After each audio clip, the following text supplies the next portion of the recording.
Sementara itu, kebakaran hutan juga meluas di wilayah Kalimantan Barat. Petugas gabungan BPBD, relawan hingga TNI Polri terus berjibaku melakukan patroli dan pemadaman karena ancaman kabut asap. Luasnya lahan yang terbakar hingga mencapai puluhan hektar membuat tim pemadam gabungan kesulitan. Minimnya sumber air dan selang yang pendek menjadi kendala. Sanggau menjadi wilayah dengan titik api terbanyak dari total hampir 1.900 titik api yang tersebar di Kalimantan Barat. Imbasnya, kabut asap menyelimuti Kalimantan Barat baik pagi maupun malam hari, serta memperburuk kualitas udara. Sebagian pelaku pembakaran telah ditangkap polisi.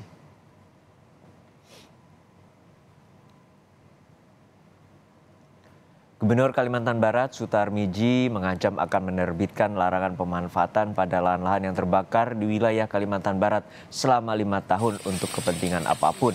Salah satunya di kawasan Parinde 5, Desa Punggur Kecil, Kecamatan Sungai Kakap, Kabupaten Kubu Raya. Sutar Miji juga mengancam pembekuan hingga pencabutan izin konsesi jika kebakaran terjadi di wilayah perusahaan perkebunan karena kebakaran lahan yang sering terjadi di wilayahnya diduga secara sengaja. Saya akan minta lahan di situ ya tidak boleh digunakan untuk 5 tahun. Digunakan apapun tidak boleh. Ya. Harus tegas. Kalau ada perkebunan, saya sudah minta kepada LHK dan Kadis Perkebunan evaluasi koordinatnya di mana, ajukan pembukuan izinnya atau pencabutan konsesinya. Itu aja, daripada kita repot tiap tahun, dibakar itu pasti tidak akan. Dan untuk mengetahui informasi selengkapnya, kita segera bergabung dengan jurnalis Kompas TV, Samsul Hardi di Pontianak, Kalimantan Barat.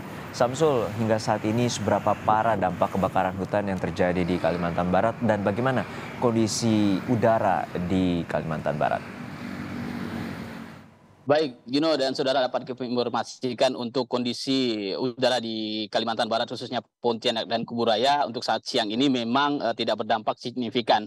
Akan tetapi kualitas udara tidak sehat itu diperkirakan berada di pukul 10 malam hingga pukul 6 pagi. Sehingga akibat udara yang tidak sehat tersebut, maka warga diimbau untuk tidak melakukan aktivitas di pukul 10 malam hingga pukul 6 pagi karena kualitasnya sudah sangat tidak sehat. Tidak hanya itu, jarak pandang juga terganggu ketika pukul 10 malam hingga pukul 6 pagi itu, Juno.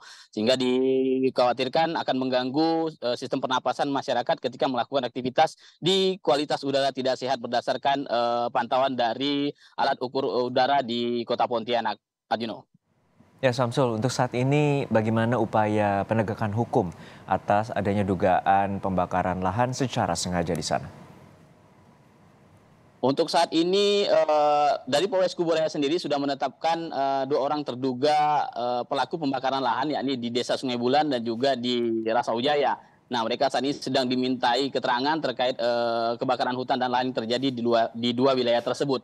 Selain itu, Bupati Kubu Raya juga menetapkan status di Kubu Raya menjadi status darurat kabut asap. Sehingga aktivitas di Kubu Raya untuk yang berpotensi terjadi kebakaran hutan dan lahan akan terus dilakukan pemantauan dan patroli oleh kepolisian dan juga TNI Polri. Tidak hanya itu, Gubernur Kalimantan Barat juga sudah melakukan upaya apabila disengaja melakukan pembakaran lahan khusus untuk konsesi lahan ini, maka akan dibekukan izinnya dan 5 tahun lahan tersebut yang terbakar tidak boleh digunakan oleh pihak perusahaan yang melakukan pembakaran lahan dengan sengaja. Ini adalah salah satu upaya yang dilakukan oleh pemerintah kabupaten dan juga pemerintah provinsi. Dan saat ini tim gabungan juga sudah dan terus berupaya melakukan edukasi, tidak hanya melakukan pemasangan spanduk terkait imbauan untuk tidak membakar lahan, tapi juga dilakukan dengan cara berpatroli ke beberapa perkampungan untuk terkait agar tidak melakukan pembakaran lahan. Selain itu, mereka juga berusaha saat ini melakukan pemadaman di beberapa titik yang ada di wilayah Kalimantan Barat, khususnya Kubu Raya dan juga Pontianak dan